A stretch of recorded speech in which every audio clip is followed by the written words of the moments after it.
Salut les gars. Je vous fais une petite vidéo très rapidement pour expliquer un petit peu Fantrax, en tout cas ce que j'en ai compris. Voilà, en espérant que ça lève un petit peu des interrogations et que ça facilite votre entrée sur l'appli. Personnellement, j'ai trouvé que ça ressemblait quand même beaucoup à Yahoo, donc si vous étiez déjà bien familiarisé avec Yahoo, ça devrait quand même vite se passer. Mais bon, je fais quand même une petite passe pour vous montrer un petit peu tout ce que j'ai remarqué. Alors, déjà, comment on fait? Alors, j'ai aussi remarqué que l'application euh, sur ordinateur et mobile se ressemble quand même pas mal. Donc, tout ce que je vais vous montrer, ce sera plus ou moins vrai aussi dans la partie mobile. Donc, ici, en haut à gauche, vous avez votre fantasy. Ensuite, en cliquant sur Home, vous avez la page d'accueil. Donc, dans la page d'accueil, vous allez retrouver un petit peu les match-up et le classement. Ensuite, vous avez l'onglet ici Roster. Donc roster, ça va vous permettre de voir votre équipe. Donc pour rappel, hein, c'est comme pour Yahoo, on a 8 joueurs qui jouent. Donc il y a 5 joueurs qui vont de poste 1 à poste 5, plus 3 flex. Ensuite, il y a 8 joueurs qui ne jouent pas.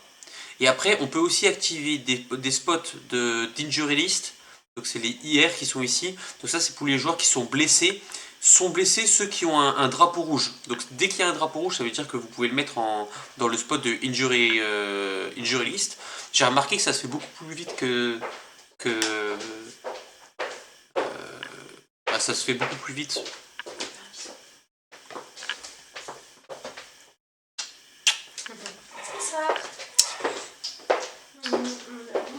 Alors, donc j'ai remarqué que ça se fait beaucoup plus vite que... Alors, j'ai été perturbé par mon fils, ça, désolé. Donc j'ai remarqué que ça se fait, que on peut beaucoup plus vite utiliser le spot injury list que dans Yahoo. Euh, donc voilà, donc il suffit de cliquer ici pour pouvoir le mettre où on veut, hein. Donc là par exemple je vais mettre voilà, je vais mettre Kyrie Irving, je vais le mettre en poste 1, hop, ça change. Spencer Dinwiddie, j'ai envie de le mettre en poste 1, hop, je le mets, je rechange, tac tac, ça se fait facilement. Après avoir fait vos changements, il faudra toujours les valider, donc en faisant submit, et après finalize change, ça permet de voir, de finaliser tous les changements que vous avez fait. Donc ça, on va dire qu'il faudra que vous mettiez sur la journée.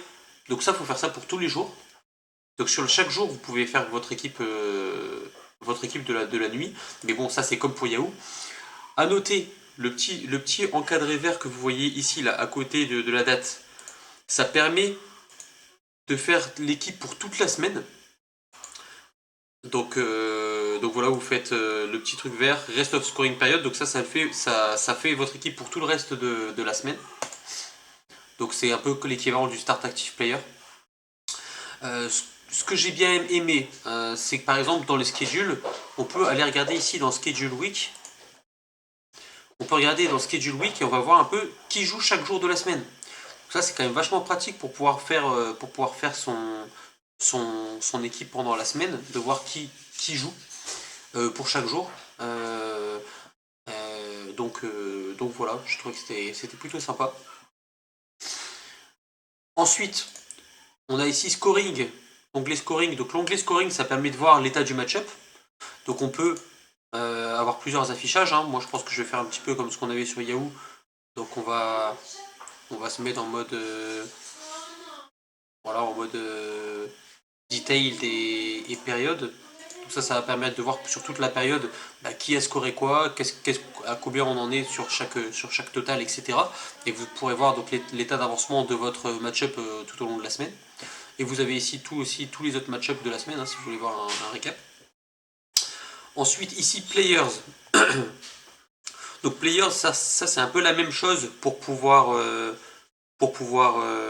regarder les free agents ou alors pour pouvoir regarder un petit peu les trades. Donc là c'est pareil dans Players, quand vous faites vos recherches, vous aurez aussi l'emploi du temps de chaque joueur. Donc si vous voulez par exemple des joueurs qui jouent les jours où vos autres joueurs ne jouent pas beaucoup, vous pourrez voir par exemple que là typiquement dans la première journée où il y a très peu de matchs, Jordan Goodwin et puis Max Christie, ou alors Damian Lee, ils peuvent être intéressants parce qu'ils jouent. Voilà, donc ça je trouve que c'est pas mal. Vous pouvez aussi bien sûr, donc là ça se met automatiquement sur les free agents, mais vous pouvez aussi mettre all, donc ça va vous permettre de voir tous les joueurs qui sont disponibles. Donc vous pouvez aussi faire les stats projected sur la saison, voilà, il y a un petit peu tout ça quoi. On peut trier par. Donc ça ressemble quand même beaucoup je trouve à Yahoo hein, au final. Ensuite, donc vous avez ici le classement. Donc là le classement ça vous permet aussi, vous cliquez sur les équipes, d'aller regarder les équipes de chaque joueur. Donc voilà, si vous voulez faire des, voilà, si vous voulez des infos sur des joueurs, donc par exemple en cliquant sur un joueur, vous allez pouvoir voir, alors si je dis pas de bêtises, si on clique sur mort, on voit l'âge, on voit le salaire, on voit la position à laquelle il joue, on peut voir les stats les stats des derniers matchs, les stats de chaque saison, etc., etc.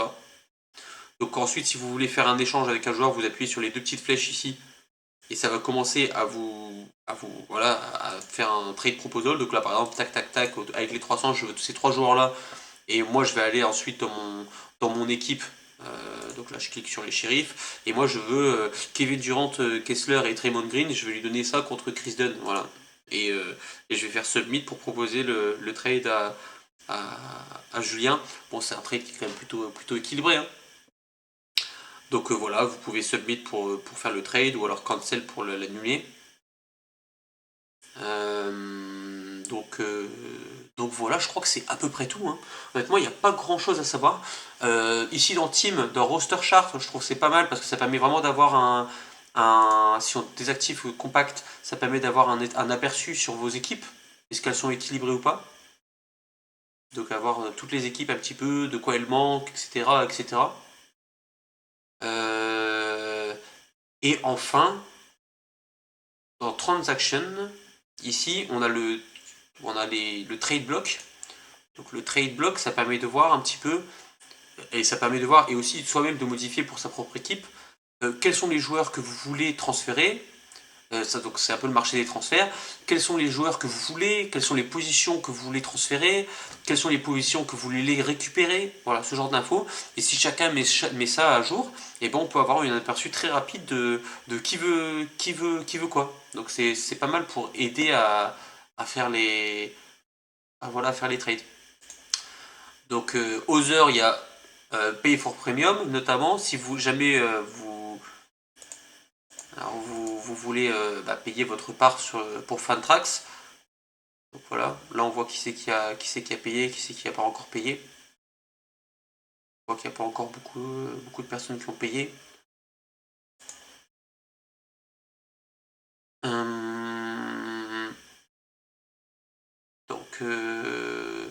Donc voilà, je crois que c'est à peu près tout. Donc c'est vrai que pardon, si on va par exemple dans une équipe, pardon, je vais prendre les Brassam, donc vous avez l'équipe, mais vous avez aussi ici tous les pics que vous avez à votre disposition.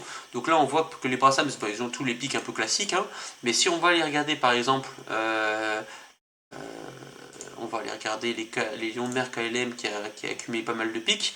Et là lui ce qu'on voit c'est qu'en 2024 il a le premier tour des shérifs, premier tour de Beluga, premier tour de Gino, et il a le deuxième tour de Beluga. Voilà. Donc là, on voit tous les pics de draft qu'il y a. On voit aussi un peu en dessous le salaire total que vous avez utilisé, ce qui vous reste par rapport au cap. Donc, et le nombre de claims pour la free agency qui vous reste de la semaine. Donc voilà. J'espère que c'est assez clair. En fait, c'est vraiment, pour moi, ça ressemble vraiment beaucoup. Hein. On a le home qui est un peu la page d'accueil dans lequel vous avez un petit peu pas mal d'infos. On a ici le roster qui permet de vous occuper de votre équipe pour la semaine. Donc ensuite, vous allez regarder un par un chaque jour quels joueurs vous voulez faire jouer. Vous pouvez faire Start Active Player en sélectionnant le bouton vert qui est ici. Ensuite, vous pouvez aussi le faire manuellement. Le scoring, donc ça permet de voir l'état du match-up. Les players, c'est pour la free agency. Et puis voilà, quoi, c'est à peu près tout. Donc je sais pas si ça a été clair pour vous. Si vous avez d'autres questions, n'hésitez pas. J'essaie de faire un peu cette vidéo pour que vous puissiez voilà, voir un petit peu comment ça marche. Mais moi, je trouve que ça ressemble vraiment quand même pas mal, hein. Donc faut juste s'y mettre un petit peu, quoi. Bon, bah écoutez, c'est à peu près tout. J'espère que vous allez bien. Et puis à dans moins d'une semaine pour, euh, pour le début pour le début de la fantasy. Alors je vais regarder rapidement qui c'est qui reste à rejoindre la ligue. Donc là, ce que je vois, c'est que les Brassams ont bien rejoint la ligue. Donc maintenant, il ne reste plus que François. Si des personnes voilà, arrivent à contacter François, moi j'essaie de le contacter, il répond pas trop. Donc si vous pouvez le contacter au moins pour qu'il rejoigne la ligne et puis qu'il fasse son équipe pour la première semaine, voilà, ce serait cool. Allez, bisous à tous, ciao ciao.